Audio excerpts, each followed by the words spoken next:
Metaphysical Books, Part 3.2, Permanent Healing by Dr. Daniel Condren.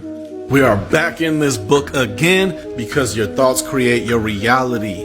Now you probably unconsciously manifested some sort of dis-ease or disorder, but through understanding that as you think, so you become, and understanding the mechanics of manifestation and how the conscious and subconscious minds work together to create and manifest your reality, then you can understand that there is freedom and power in knowing that you can also eliminate that dis-ease or disorder. But it all begins at the root, the mind, the thoughts. So the lung, it says, thinking one's desires will not be fulfilled and blaming others for this, feeling a loss of freedom of expression, fearing the desires of self will not be fulfilled, need to express desires.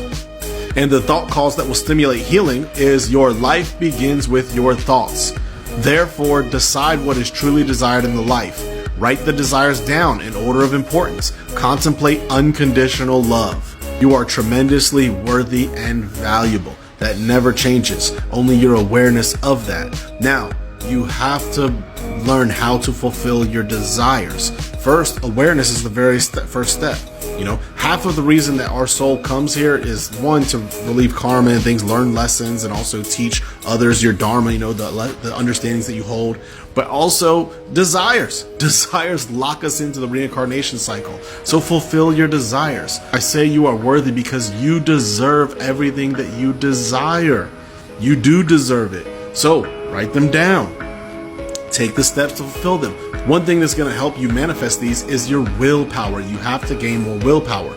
Desire fuels willpower. The stronger you desire something, the more willpower you will have to overcome the things that are in the way of getting it.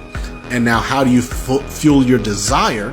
Is through understanding your purpose, your personal benefit, how you will personally benefit. And the highest form of personal benefit is learning the lessons through the process of gaining it. The understandings that you'll build through the process of manifesting it. So you deserve what you desire. Take the proper steps to manifest what you desire in your life.